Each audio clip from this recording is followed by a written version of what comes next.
എല്ലാവർക്കും നമസ്കാരം. സംസ്കൃത് യൂണിവേഴ്സിറ്റിയിൽ നിന്നുള്ള ഒഫീഷ്യൽ നോട്ടിഫിക്കേഷൻ റിലീസ് ചെയ്തിരിക്കുകയാണ്. നേരത്തെ ഷോർട്ട് നോട്ടിഫിക്കേഷൻ വെച്ച് വീഡിയോ ചെയ്തിരുന്നു. ഇപ്പോൾ ഇതിൻ്റെ ഒഫീഷ്യൽ നോട്ടിഫിക്കേഷൻ റിലീസ് ചെയ്തിരിക്കുകയാണ്. ഇതിൻ്റെ ആപ്ലിക്കേഷൻ സ്റ്റാർട്ട് ചെയ്തിട്ടുണ്ട്. നമുക്ക് വന്നിരിക്കുന്ന റിക്രൂട്ട്മെൻറ്റിൻ്റെ കംപ്ലീറ്റ് ഡീറ്റെയിൽസ് നോക്കാം. നമുക്ക് ആദ്യം ഓരോ പോസ്റ്റും അതിൻ്റെ വേക്കൻസി ഡീറ്റെയിൽസും ഏജ് ലിമിറ്റും തുടങ്ങിയ കാര്യങ്ങൾ നോക്കാം. ഒന്നാമത്തെ രജിസ്ട്രാർ പോസ്റ്റാണ്. 57 വയസ്സ് ഏജ് ലിമിറ്റ്. അസിസ്റ്റന്റ് രജിസ്ട്രാർ 40 വയസ്സ്. സിസ്റ്റം അനലിസ്റ്റ് 40 വയസ്സ്. സെക്ഷൻ ഓഫീസർ 35 വയസ്സ്. നഴ്സിംഗ് ഓഫീസർ 35 വയസ്സ്. അസിസ്റ്റന്റ് 35 വയസ്സ്. ഗസ്റ്റ് ഹൗസ് മാനേജർ 35 വയസ്സ്. ജൂനിയർ എഞ്ചിനീയർ 35 വയസ്സ്. പേഴ്സണൽ അസിസ്റ്റന്റ് 35 വയസ്സ്. പ്രൊഫഷണൽ അസിസ്റ്റന്റ് 35 വയസ്സ്. ടെക്നിക്കൽ അസിസ്റ്റന്റ് 32 വയസ്സ്. ടെക്നിക്കൽ അസിസ്റ്റന്റ് കമ്പ്യൂട്ടർ ലാബ് 32 വയസ്സ്. സ്റ്റെനോഗ്രാഫർ 32 വയസ്സ്. UDC 32 വയസ്സ്. ലൈബ്രറി അസിസ്റ്റന്റ് 32 വയസ്സ്. LD ക്ലർക്ക് 32 വയസ്സ്. ഡ്രൈവർ 32 വയസ്സ്. MDS 32 വയസ്സാണ് ഏജ് ലിമിറ്റഡ് പറഞ്ഞിരിക്കുന്നത്. അടുത്ത പോസ്റ്റ് ലൈബ്രറി അറ്റൻഡന്റ് 32 വയസ്സ്. മെഡിക്കൽ അറ്റൻഡന്റ് ഡ്രസ്സർ 32 വയസ്സാണ്. ഈ പറഞ്ഞിരിക്കുന്ന ഏജിൽ നിന്നും 3 വർഷം OBCക്കും 5 വർഷത്തിൽ SC/ST കാൻഡിഡേറ്റ്സ് ലഭിക്കുന്നതാണ്. 144 വേക്കൻസിയാണ് റിപ്പോർട്ട് ചെയ്തിരിക്കുന്നത്. സോ നമുക്ക് ഈ റിക്രൂട്ട്മെന്റിന്റെ കൂടുതൽ ഡീറ്റെയിൽസ് നോക്കാം. ലാസ്റ്റ് ഡേറ്റ് 16 ഏപ്രിൽ 2026 വരെ നമുക്ക് ഈ റിക്രൂട്ട്മെന്റിന് ഓൺലൈനായിട്ട് അപ്ലൈ ചെയ്യാൻ സാധിക്കുന്നതാണ്.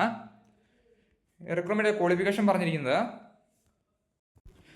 രജിസ്ട്രാർ പോസ്റ്റിലേക്ക് ലെവൽ 14 ആണ് സാലറി സ്കെയിൽ. മാസ്റ്റർ ഡിഗ്രി 55%, 15 വർഷത്തെ എക്സ്പീരിയൻസും ആണ് ക്വാളിഫിക്കേഷൻ ആയിട്ട് പറഞ്ഞിരിക്കുന്നത്. അടുത്ത അസിസ്റ്റന്റ് രജിസ്ട്രാർ ആണ്. ലെവൽ 10 ആണ് salary scale. Master degree 55%. Deputation post ആണ്. ആ പോസ്റ്റ് ഡെപ്യൂട്ടേഷൻ പോസ്റ്റ് ആണ്. അടുത്ത സിസ്റ്റം അനലിസ്റ്റ് ആണ്. BE or BTech in computer science അല്ലെങ്കിൽ എഞ്ചിനീയറിംഗ് ഇലക്ട്രോണിക്സ് ഉള്ളവർക്ക് അപ്ലൈ ചെയ്യാൻ സാധിക്കുന്നതാണ്. 5 വർഷത്തെ എക്സ്പീരിയൻസ് ചോദിക്കുന്നുണ്ട്. സെക്ഷൻ ഓഫീസർ ബാച്ചിലർ ഡിഗ്രി ഉള്ളവർക്ക് അപ്ലൈ ചെയ്യാൻ സാധിക്കുന്നതാണ്. സെക്ഷൻ ഓഫീസർ എന്ന പോസ്റ്റും ഡെപ്യൂട്ടേഷൻ പോസ്റ്റാണ്.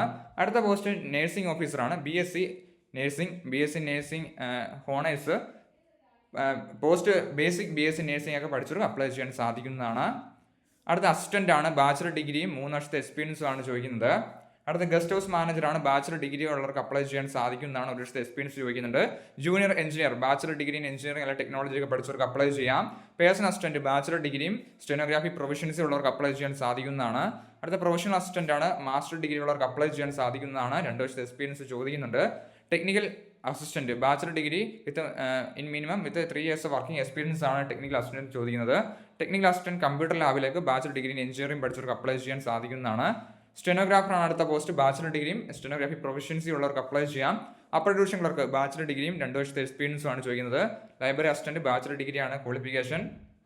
അതുപോലെ 30 words per minute in English typing speed ഉണ്ടായിരിക്കണം എന്ന് പറഞ്ഞിട്ടുണ്ട്. കമ്പ്യൂട്ടർ നോളജും ഉണ്ടായിരിക്കണം എന്ന് പറഞ്ഞിട്ടുണ്ട്. Lower division clerk bachelor's degree ഉള്ളവർക്ക് അപ്ലൈ ചെയ്യാൻ സാധിക്കുന്നതാണ്.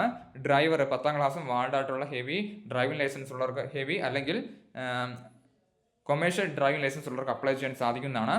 MDS 10ാം ക്ലാസ് ആണ് ക്വാളിഫിക്കേഷൻ. ലൈബ്രറി അറ്റൻഡ് 10ാം ക്ലാസ് ആണ് ക്വാളിഫിക്കേഷൻ.